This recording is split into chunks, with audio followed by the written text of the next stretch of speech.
While my husband and I were on vacation, our son sold our house to pay off his debts. He laughed. "You're homeless now." I just smiled and said, "The house you sold was actually..." Good day, dear listeners. It's Clara again. I'm glad you're here with me. Please like this video and listen to my story till the end, and let me know which city you're listening from. That way I can see how far my story has traveled. My name is Dorothy Callahan, and for most of my life, I believed that if you raised your children with love, patience, and a firm sense of right and wrong, they would carry those values into the world like a lantern in the dark. I taught 6th grade English for 31 years in Maplewood, Ohio. I knew every child in that school by name, knew their struggles, their small triumphs, their hidden fears. I believed in people. I still do, mostly. But what happened the summer I turned 68 taught me that believing in someone and trusting them blindly are two very different things, and confusing the two can cost you everything. Frank and I had lived in our house on Birchwood Lane for 42 years. We raised Marcus there, painted every room at least twice, buried 2 dogs in the backyard beneath the old oak tree. The house wasn't grand, 3 bedrooms, a wraparound porch, a kitchen that smelled like whatever I'd baked that morning. But it was ours, in every sense of the word. Frank had retired from the post office at 67, and we'd settled into the easy rhythm of people who had earned their quiet. Morning coffee on the porch, evening walks around the block, Fridays at the Hendersons for cards. Marcus had always been our complicated one. Not bad. I want to be clear about that because a mother notices the difference. But complicated. He chased money the way some men chase adventure, always certain the next deal would be the one that changed everything. He'd been in sales, then in real estate, then in something he vaguely called consulting that Frank and I never fully understood. He'd borrowed money from us 3 times over the years. Once for a business opportunity that evaporated in 6 months, once to cover what he called a cash flow problem, and once 3 years ago for an amount that made Frank go very quiet at the dinner table. We gave it to him each time. He was our son. The signs had been there before the trip, and I knew it even then, though I chose to read them charitably. That's what mothers do. In March, Marcus had called twice in 1 week asking about the house situation, whether we'd thought about downsizing, whether we'd ever considered a reverse mortgage, whether we had an updated will. I told him we were fine and changed the subject. In April, he'd shown up unannounced on a Tuesday morning while Frank was at his cardiology appointment. He walked through the rooms slowly, the way a person does when they're measuring something. I made him coffee and watched him. He smiled the whole time, that wide, easy smile that used to charm his teachers and had charmed me for decades. I told myself he was just visiting. In May, Frank and I booked our trip to Portugal. We'd been planning it for 2 years. 10 days in Lisbon and the Algarve, a celebration of Frank's 71st birthday and our 45th anniversary. We told Marcus well in advance.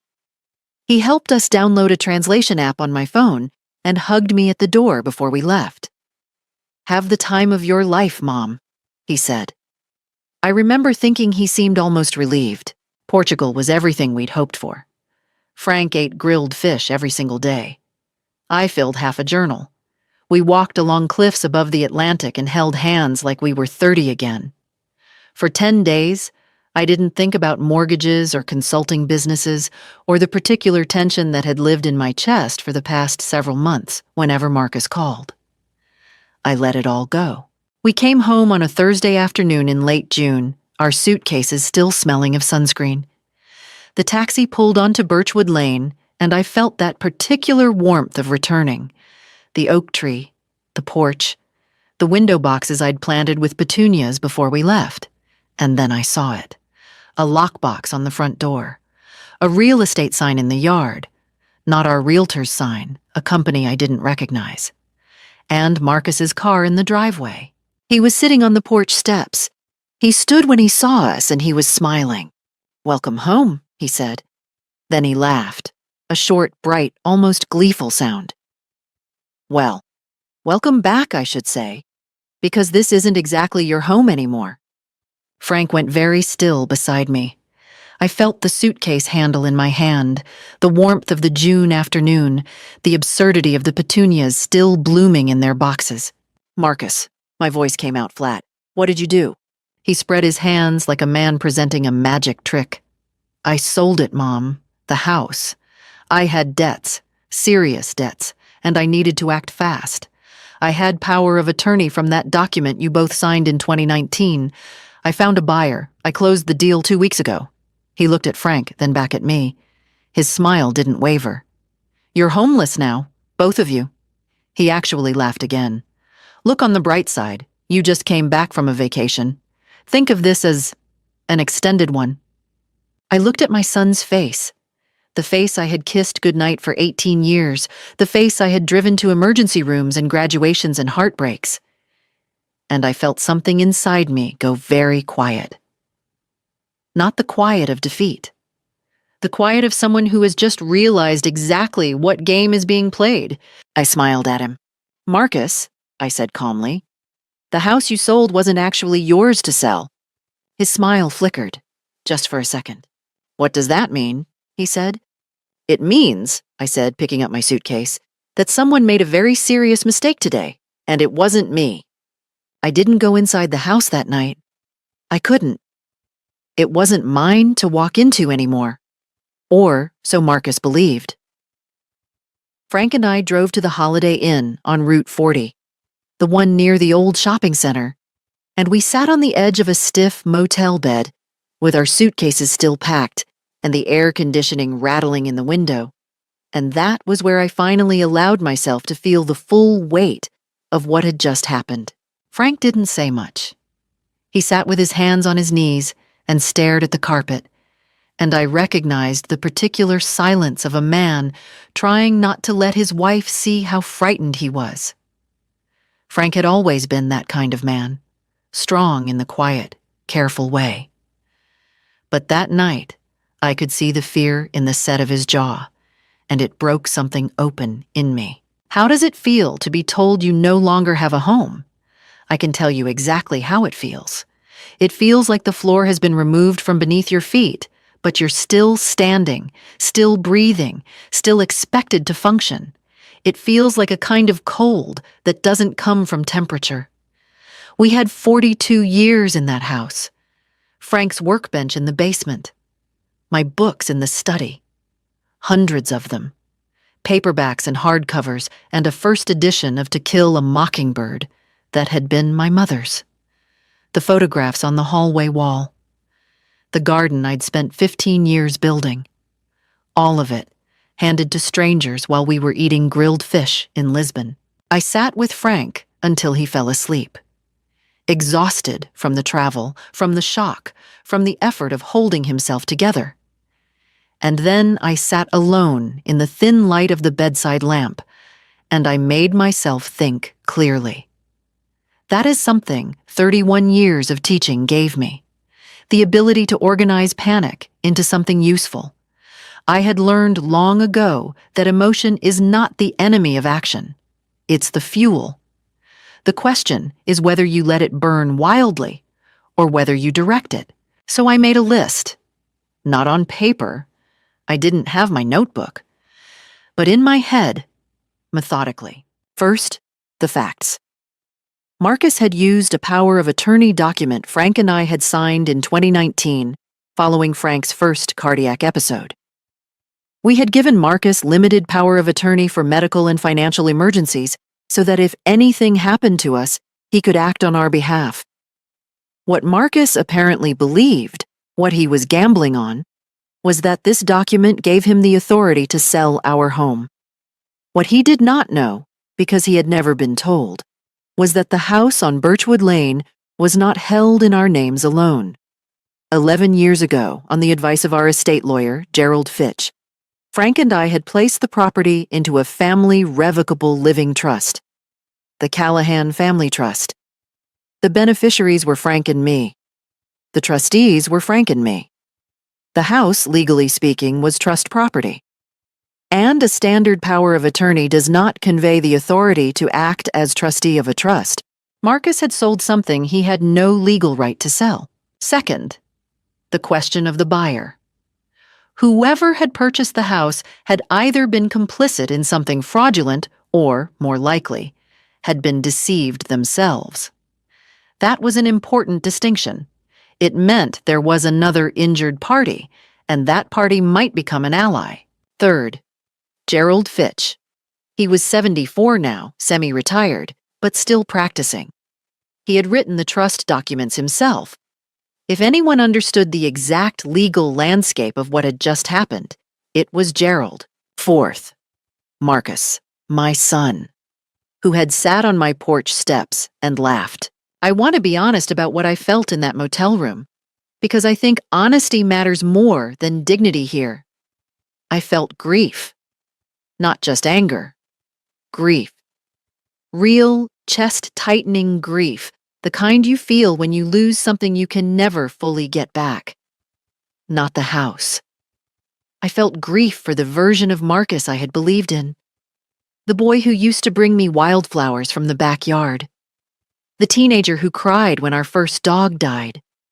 Somewhere between that boy and this man, something had broken, and I hadn't seen it clearly enough. And that was its own kind of failure. I sat with that feeling for exactly 20 minutes. Then I put it away, because here is what I knew, sitting in that Holiday Inn room at 11:30 at night. Marcus had made a catastrophic legal error. He had moved fast, acted recklessly, and assumed that his elderly parents would be too shocked and too frightened to fight back. He had counted on our helplessness. He was wrong.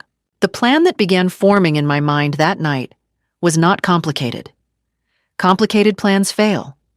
Simple plans, built on solid ground, endure.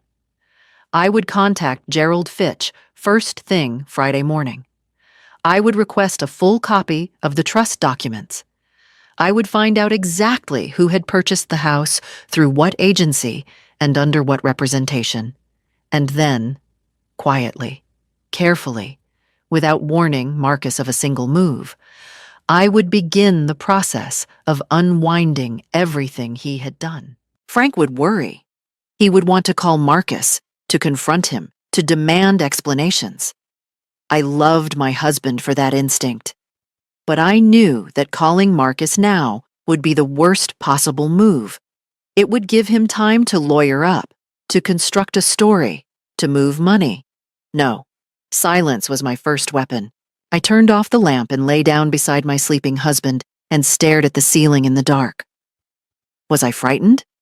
Yes, of course I was. But underneath the fear was something steadier. Something I recognized from 31 years of standing at the front of a classroom and facing whatever the day brought. I was ready. I called Gerald Fitch at 8:15 Friday morning from the motel parking lot, standing in the already warm June air while Frank showered inside. Gerald's assistant said he was in a meeting. I said my name and told her it was urgent. Not an emergency, I was careful about my word choice. Because emergency makes people think of hospitals and car accidents, and I didn't want emotion clouding the first impression.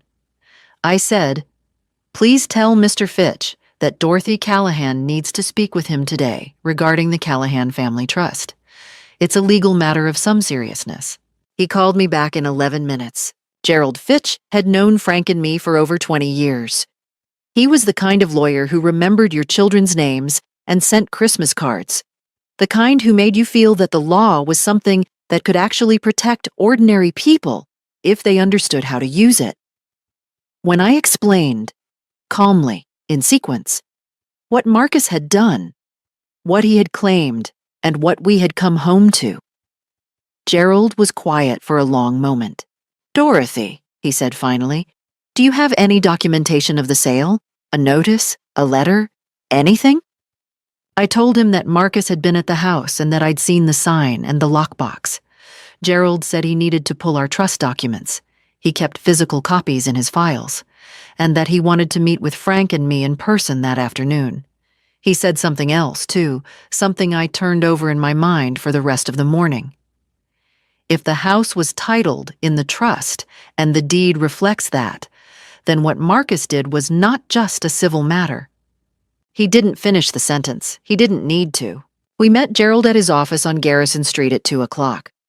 His office smelled like old books and wood polish, the kind of smell that belongs to rooms where serious things get decided. He had the trust document spread across his desk when we arrived, along with a printout he'd requested from the county recorder's office. The property transfer record for 4,417 Birchwood Lane. I watched his face as he read. Gerald Fitch had a lawyer's face, trained for neutrality.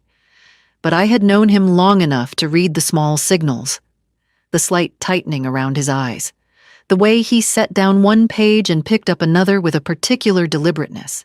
The deed, he said slowly, was recorded in the name of Frank and Dorothy Callahan individually, not in the name of the Callahan Family Trust.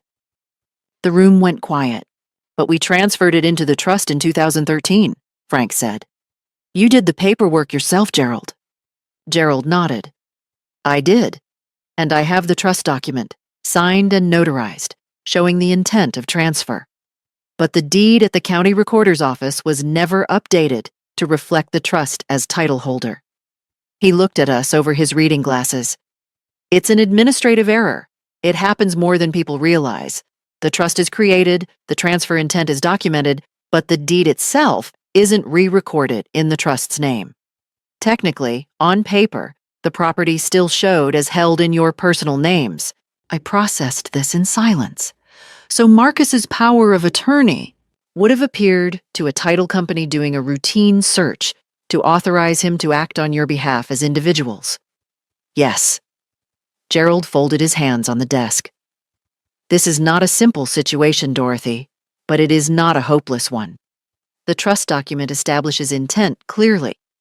We have the original transfer documentation, and there is the question of what Marcus disclosed, or failed to disclose, to the buyer and to the title company. He then showed us the printout from the county recorder. The property had been sold 3 weeks ago for $247,000, significantly below market value for Birchwood Lane, where comparable homes had recently sold for $310,000 to $330,000. The buyer was listed as a limited liability company, Cornerstone Property Solutions, LLC. That detail mattered. An individual buyer might have been an innocent victim. An LLC purchasing residential property at a steep discount was a different story.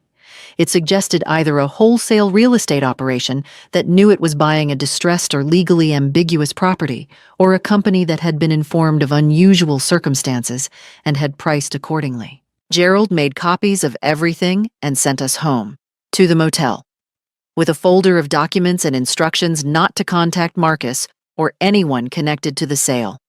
He said he would make calls over the weekend and have a clearer picture of our legal options by Monday. But I had already seen what I needed to see. That evening, while Frank watched the news, I called my daughter-in-law Brenda's sister, Patrice. We had always gotten along, and Patrice had a loose tongue when she felt sympathetic. I didn't ask about Marcus directly. I asked how Brenda was doing, mentioned that we were back from Portugal, made small talk. And then Patrice, in the way of people who cannot hold a secret they believe you already half know, said, "Well, I guess things have been pretty stressful with the gambling situation." There it was. Not business debts. Not a cash flow problem. Gambling. Marcus had gambling debts, and he had sold our home to pay them. And he had laughed on the porch of that home like a man who believed he had gotten away with something. I thanked Patrice for the call and set my phone down on the motel nightstand. Outside, a truck moved along Route 40, its headlights sweeping briefly across the curtains. I had everything I needed to begin. Monday arrived with the particular clarity that follows difficult weekends.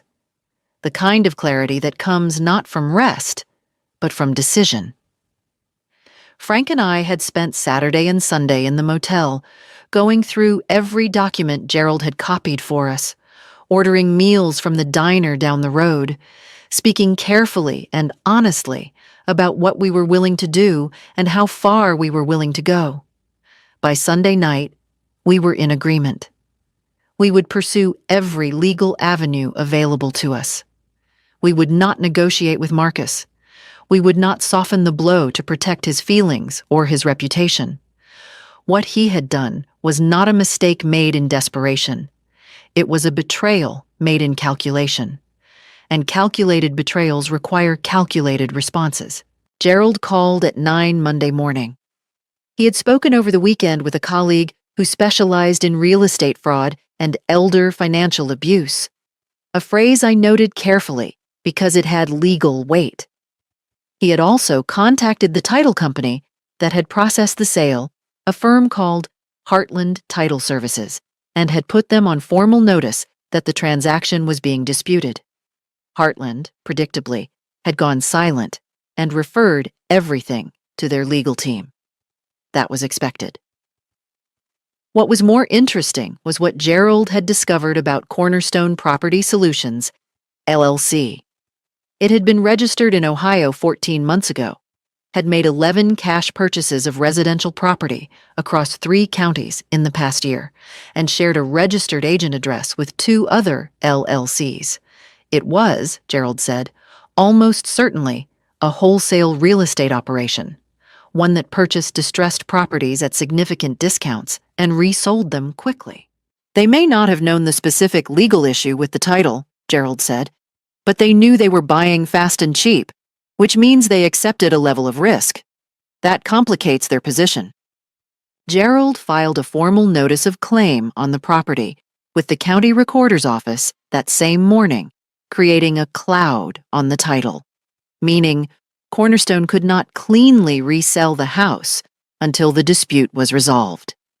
He also began preparing a petition for declaratory judgment, asking the court to confirm that the Callahan Family Trust was the rightful owner of the property and that the sale had been conducted without authority.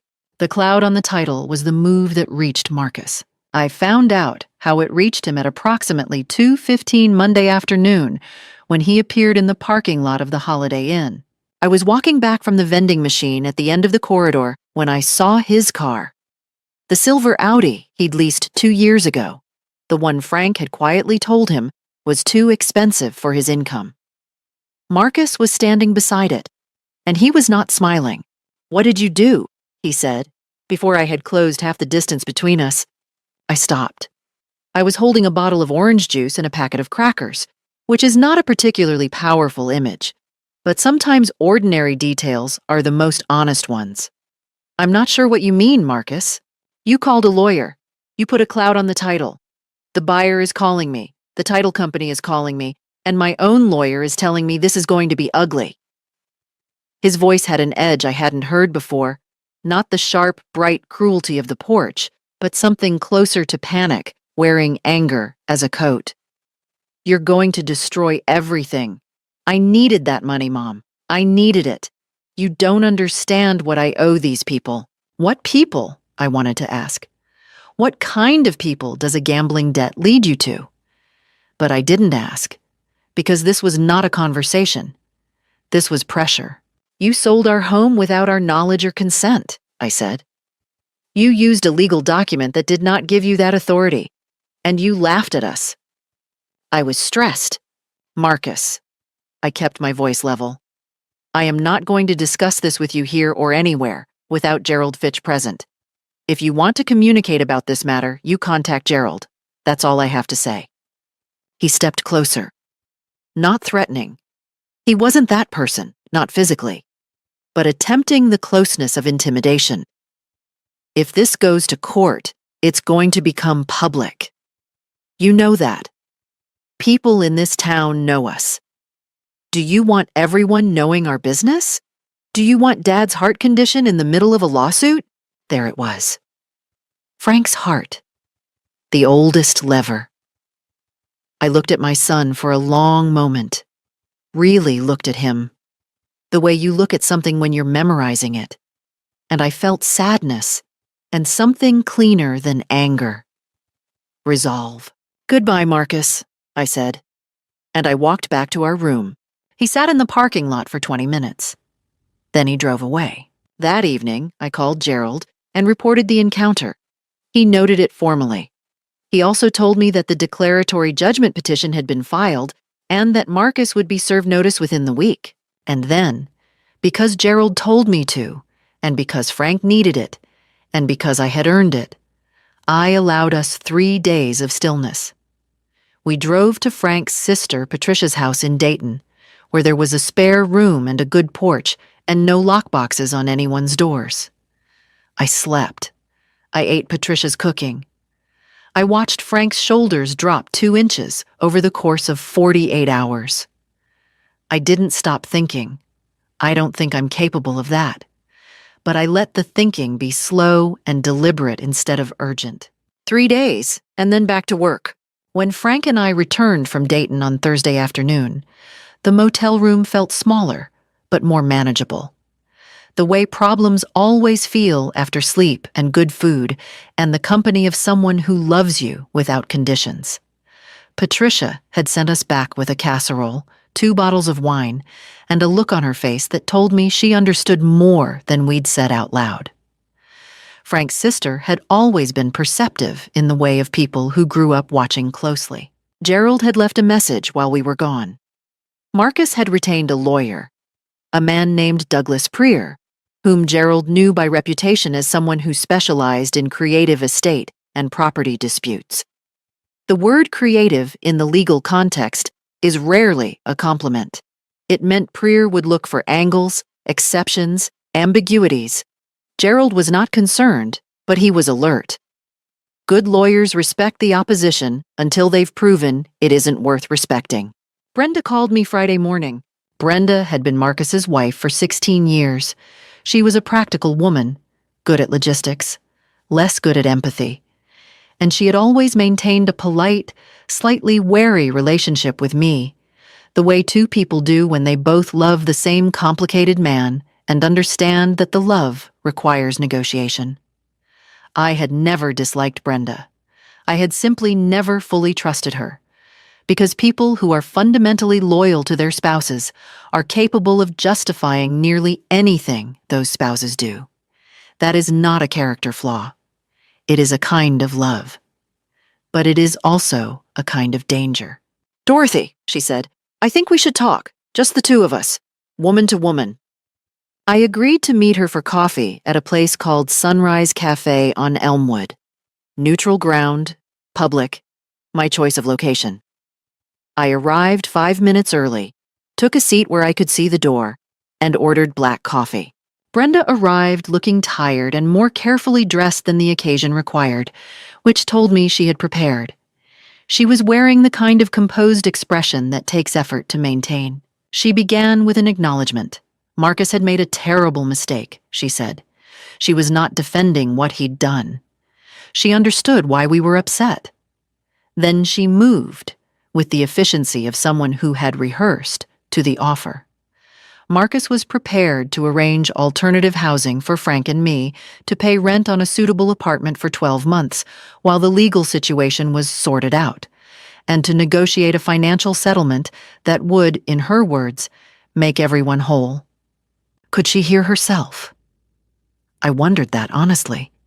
Did she understand what she was describing? She was offering 12 months of rent on a house worth over $300,000 that her husband had sold without our consent, on the home where I had lived for 42 years, as though this were a reasonable exchange, as though what had been taken was a sum of money and not an entire life made concrete. "Brenda," I said, "what Marcus did is not a misunderstanding to be sorted out. It is a legal violation. Gerald Fitch is not pursuing this because our feelings were hurt. He is pursuing it because there is a legitimate legal case. Lawyers make things worse," she said. "You know that. Once this gets into court, it becomes a war. Do you want a war with your own son?" Did I want a war? No. But sometimes a war finds you whether you want it or not. Sometimes the opening shot has already been fired before you even knew a conflict had begun. I drank my coffee and I looked at her. Tell Marcus to speak to Gerald, I said.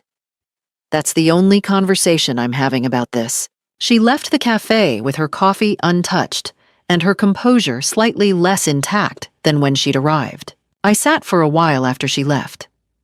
The cafe was filling up with the Friday lunch crowd. Teachers from the elementary school nearby. I recognized two of them, former colleagues. Ordinary life, continuing in its ordinary way, indifferent to the extraordinary things happening inside individual lives. And that, actually, was when I understood what I needed. I had Gerald. I had Frank. I had Patricia in Dayton. But I was living in a motel, separated from my community, and I was beginning to feel the particular loneliness of a person fighting a private battle in a public world. I needed to stop hiding. I called Ellen Marsh that afternoon. Ellen had been my closest friend for 30 years, retired principal, sharp mind, and the kind of woman who, when presented with injustice, becomes efficient rather than emotional. I told her everything, all of it. She listened without interrupting, which was one of the things I had always valued about her. When I finished, she said, "Where are you staying?" I told her, "The Holiday Inn on Route 40. "That's absurd," she said. "You'll stay with me." And just like that, Frank and I had a bedroom in Ellen's spare room, home-cooked meals, and someone who would sit with me at the kitchen table each evening while I reviewed Gerald's updates and asked the kinds of questions that helped me think more clearly. Ellen knew a county commissioner. She knew a journalist at the local paper who covered housing fraud. She knew, more importantly, that the best thing she could give me wasn't information or connections. It was witness. Someone who knew what was happening and would remember it accurately. I was no longer alone in this, and that changed everything. It was Ellen who told me they were coming. She had a glass panel front door with a view of the street, and she happened to be in the hallway on a Tuesday morning about 10 days into our stay when she saw Marcus's silver Audi slow down and park across the street. She came to find me in the kitchen, where I was reading Gerald's latest update on my laptop, and she said simply, "Your son is outside." Then she went and sat in the living room with her book, close enough to hear, far enough to allow me privacy.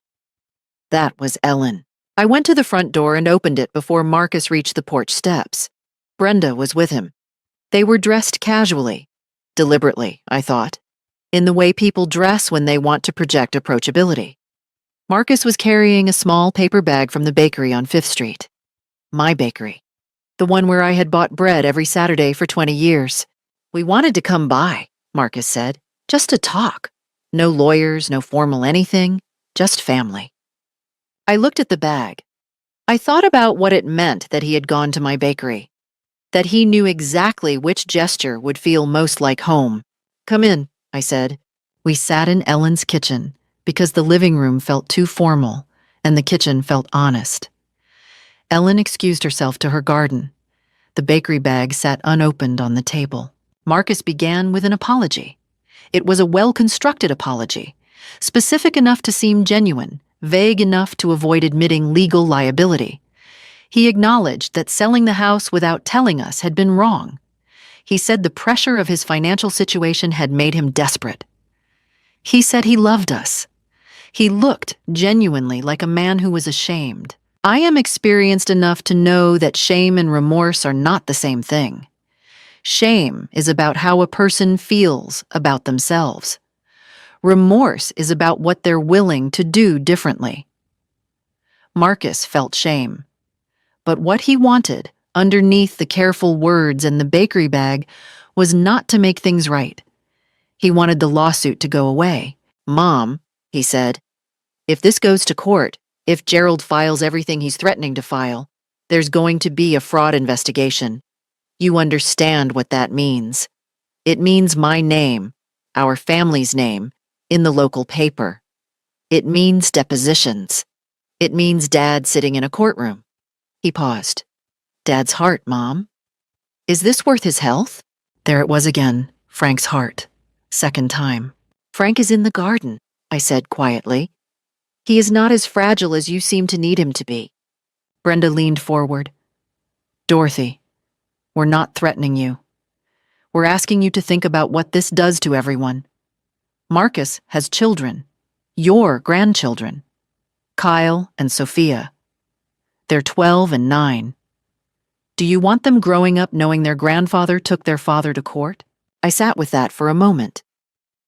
Kyle and Sophia. I had their school photos on the refrigerator. On our refrigerator, the one that was now inside a house that didn't belong to us. I thought about the last time I'd seen them.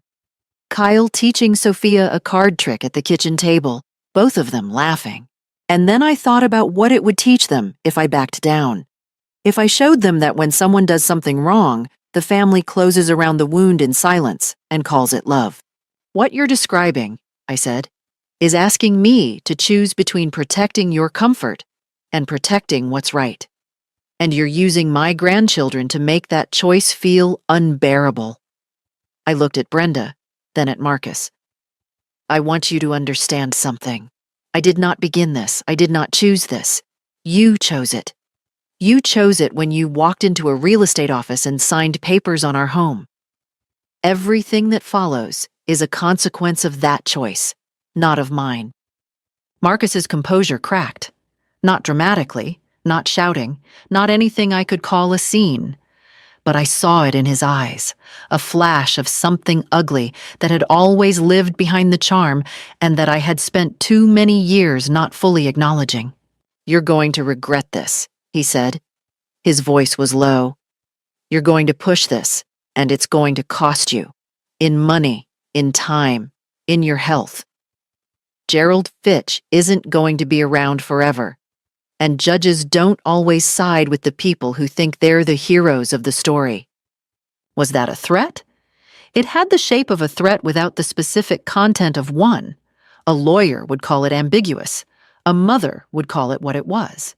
I think you should leave now, I said. They left. Marcus didn't take the bakery bag. I sat in Ellen's kitchen after the door closed, and I allowed myself exactly what I was feeling, which was fear. Real, physical fear, the kind that sits behind the sternum and makes your hands feel cold. Because Marcus had been right about one thing. This process was slow, expensive, and exhausting, and there were no guarantees. Gerald was good, but courts were unpredictable. The cloud on the title was holding, but Cornerstone's lawyers were active. This could take years, but here is what I understood about fear. After 68 years, it is loudest right before you do the thing you are most afraid to do. And once you do it, fear becomes something else. Not courage, exactly, but momentum. The particular momentum of a person who has decided that going forward is less frightening than going back. I opened the bakery bag. There were 2 almond croissants inside, my favorites, and he knew it. I ate one, it was very good, and I continued anyway. The hearing was scheduled for a Thursday in late August, 8 weeks after we had come home from Portugal to a lockbox and a laughing son. Let me describe the courtroom for you because location matters. It was not a dramatic space. Room 4 of the Maplewood County Courthouse, with fluorescent lighting and wooden benches polished by decades of nervous hands. The kind of room where ordinary people's extraordinary problems get weighed and measured and assigned a legal category. Gerald had told me to dress conservatively, to bring nothing to the table I didn't need, and to answer questions only when asked. I wore the gray blazer I'd bought for Frank's retirement ceremony. I felt, putting it on that morning in Ellen's guest room, entirely like myself. The hearing was a declaratory judgment proceeding, not a criminal trial, not yet, though the question of fraud referral had been mentioned by the judge in preliminary filings. What we were asking the court to determine was simple. Was the Callahan Family Trust the rightful owner of 4,417 Birchwood Lane at the time of sale? If yes, then Marcus's power of attorney had been insufficient authorization, the sale was voidable, and the title transfer was invalid. Douglas Preer, Marcus's lawyer, had filed a response arguing 3 things. First, that the trust had never been properly perfected because the deed had never been re-recorded in the trust's name. Second, that the power of attorney was broad enough to authorize real estate transactions on behalf of the grantors. And third, that the buyer, Cornerstone Property Solutions, was a good faith purchaser who had relied on valid public records. These were not frivolous arguments. Gerald had prepared for them carefully. Marcus was present at the plaintiff's table with Prier. He was wearing a tie, which I noticed because Marcus hadn't worn a tie voluntarily since his own wedding. He looked like a man performing the role of someone who was not worried. Frank sat beside me at our table. He had asked to be there, and I had not argued. The judge was a woman named the Honorable Sandra Bellows, 50-something, with the economy of gesture of someone who has heard every kind of human story and sorted them efficiently. She read the filings, asked clarifying questions of both attorneys, and then, this was the moment, she addressed the factual record. "Counselor Fitch," she said, "walk me through the chain of title as you understand it." Gerald stood. He was unhurried. He presented the original deed from 1982, the trust document from 2013, and the recorded transfer instrument, signed by both Frank and me, that had been filed with our estate attorney as part of the trust formation. He acknowledged, directly and without embarrassment, that the deed at the recorder's office had never been updated to reflect the trust as title holder.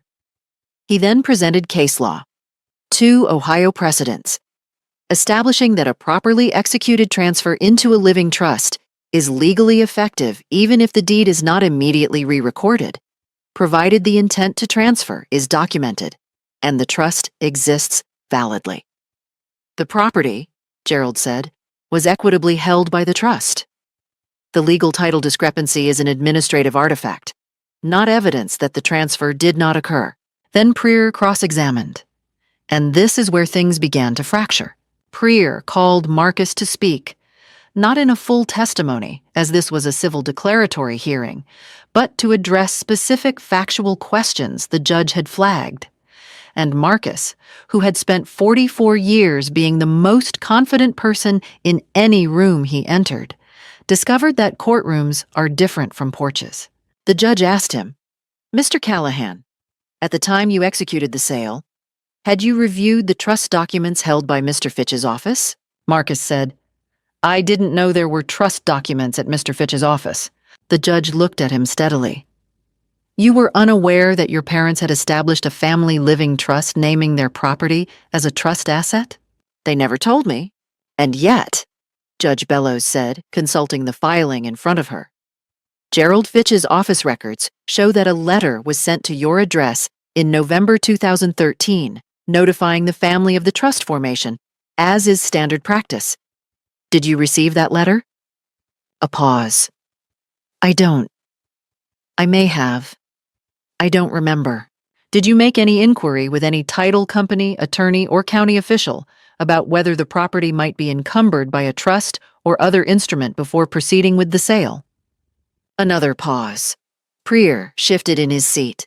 "I relied on the public deed records," Marcus said. "You relied on records you knew your parents had not updated," Judge Bellows said, "because the power of attorney you used was drafted in connection with an estate planning process, of which this trust was a central component."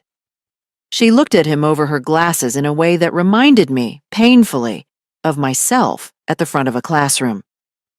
"Mr. Callahan, were you present at any conversation with your parents' attorney in which the trust was discussed?"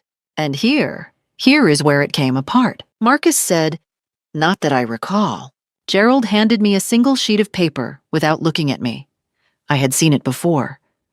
It was a sign-in log from Gerald's office from a meeting in September 2013, a family estate planning session at which Marcus had been present and had signed his name. Gerald had found it during discovery prep.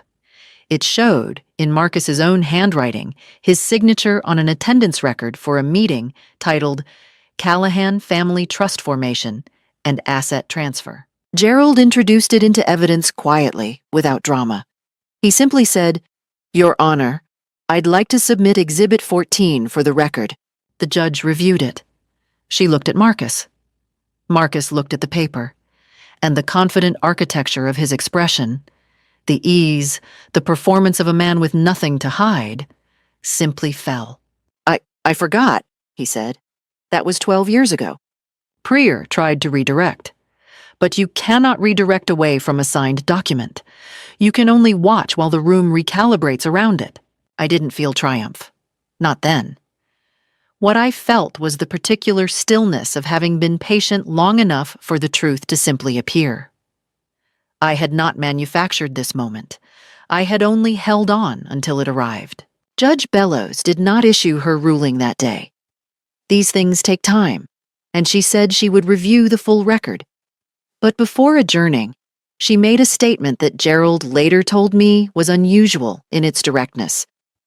The court notes that the question of good faith, both on the part of the executing party and the purchasing entity, will require careful consideration in light of the documentation presented today. In legal language, that is a significant sentence.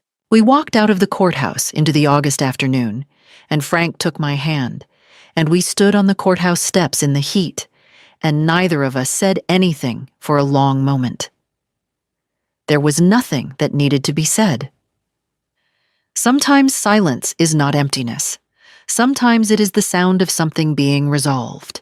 Judge Bellows issued her ruling 22 days after the hearing. Gerald called me on a Wednesday morning. I was in Ellen's kitchen, which had become my unofficial headquarters, and read the key passages to me over the phone. The court found that the Callahan Family Trust had been validly formed in 2013 and that the intent to transfer the property at 4,417 Birchwood Lane into the trust had been sufficiently documented, notwithstanding the administrative failure to re-record the deed. Under the principle of equitable title, the trust was recognized as the beneficial owner of the property at the time of the contested sale. The court further found that Marcus Callahan's power of attorney, as drafted, did not convey trustee authority and was therefore insufficient legal basis for the sale of trust-held property. The sale to Cornerstone Property Solutions, LLC, was declared voidable. And then the third finding, which Gerald read to me slowly. The court finds probable cause to believe that the conveyance was executed with knowledge, actual or constructive, of the trust's existence, and hereby refers the matter to the Maplewood County Prosecutor's Office for review of potential elder financial abuse charges under Ohio Revised Code, Section 2913.02. I sat down, not from weakness, from the weight of it. Because that sentence meant that what Marcus had done now lived in the criminal justice system, not just the civil one, and that the consequences he would face were no longer ones I controlled or could soften. Gerald explained what came next. Cornerstone Property Solutions, facing the voided title and the legal exposure that came with purchasing property under disputed circumstances, chose not to contest the ruling. Their attorney contacted Gerald within 48 hours of the decision to begin negotiating an orderly resolution.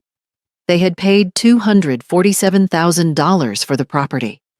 The court would oversee the unwinding of the transaction, and Cornerstone would pursue recovery of their purchase price from Marcus directly, which was, as Gerald put it, a problem that now belonged entirely to Marcus.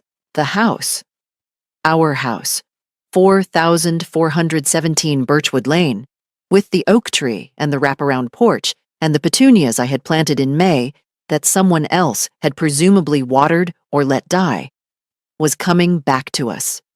Or rather, it had never legally left. The court had simply confirmed what had always been true. We were home. Frank cried. He sat at Ellen's kitchen table with Gerald's summary in his hands, and he cried quietly, in the way he'd cried maybe 4 times in our 45 years together, and I put my hand on his back and didn't say anything because there was nothing adequate to say. The criminal referral moved on its own timeline, separate from us. The prosecutor's office contacted Gerald in September. Marcus was interviewed. Prier accompanied him. The investigation took several months, as these things do. In February of the following year, Marcus was charged with 1 count of theft by deception under Ohio's Elder Financial Abuse Statute, a felony in the 3rd degree, carrying potential penalties of up to 5 years imprisonment and fines. The charge also triggered civil consequences. He was required to make restitution, and Cornerstone's civil suit against him for recovery of the $247,000 purchase price moved forward independently. We did not attend the criminal proceedings. We did not need to. We had already been given what we needed: acknowledgement, in the language of the law, that what had been done to us was wrong and that there were consequences. Marcus lost the Audi. It was a lease he could no longer afford. He and Brenda sold their own home, a house in a newer subdivision across town, to cover legal fees and the beginning of the restitution order. I learned this not by seeking out information, but by the ordinary permeability of a small community, where things become known whether you pursue them or not. He did not call me. I did not expect him to. What I did do in late October was return to 4417 Birchwood Lane for the first time since we had come home from Portugal. Gerald accompanied us for the formal walkthrough, along with a locksmith and a property inspector. The lockbox was gone. The real estate sign had been removed. The window boxes were bare. The petunias had not survived. But the porch was intact. The oak tree was intact. And when the locksmith opened the front door and I stepped inside, the house smelled like itself, like wood and old books and the particular quiet of a place that has stood long enough to have a character. My books were still in the study, every one of them, including my mother's first edition of To Kill a Mockingbird, which I took down from the shelf and held for a moment before putting it back. Frank's workbench was still in the basement. We were home. We repainted the kitchen that fall. Soft yellow, a color I had wanted for years and had never quite gotten around to choosing. Frank did the trim work himself, slower than he would have 10 years ago, but no less careful. And I made coffee and handed up the brush when he needed it, and we listened to the radio the way we always had. It occurred to me, standing in that kitchen with paint on my hands, that ordinary life is not a small thing. Ordinary life, chosen deliberately and protected fiercely, is one of the most radical acts available to a person. Ellen came for dinner every other Friday. She brought wine, I cooked. Patricia drove up from Dayton at Thanksgiving, and we had 12 people at the table. Neighbors, Frank's post office colleagues, Ellen's daughter and her family. And the house was full of noise in the best possible way. Gerald Fitch retired officially in December, citing one last satisfying case as part of his timing. He referred us to a younger colleague, a woman named Sandra Park, who updated all our estate documents, re-recorded the deed explicitly in the trust's name, and made absolutely certain that every piece of paper in our legal life said precisely what it meant. I went back to volunteering at the middle school library 2 mornings a week. I liked being useful in that particular way. The smell of books, the energy of children who had just discovered a story that mattered to them.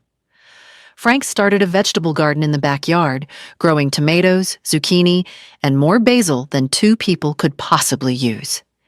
He gave bags of tomatoes to the neighbors. He was proud of this in a quiet, sustaining way that was wonderful to witness. We were, in the most straightforward sense of the word, well. And Marcus? The criminal case resolved in a plea agreement. A misdemeanor charge, suspended sentence, 3 years of probation, and a formal restitution order. The Cornerstone civil suit resulted in a judgment against him for $247,000 plus legal fees. He and Brenda sold their house and moved into a 2-bedroom apartment across town. Marcus was working in sales again, a lower-level position than before. Kyle and Sophia were, by all accounts, fine. I sent birthday cards. I did not know yet what our relationship would look like going forward. Some things take time to understand. And then, in May, almost a full year after our return from Portugal, Marcus called. It was a short call. He did not ask for anything.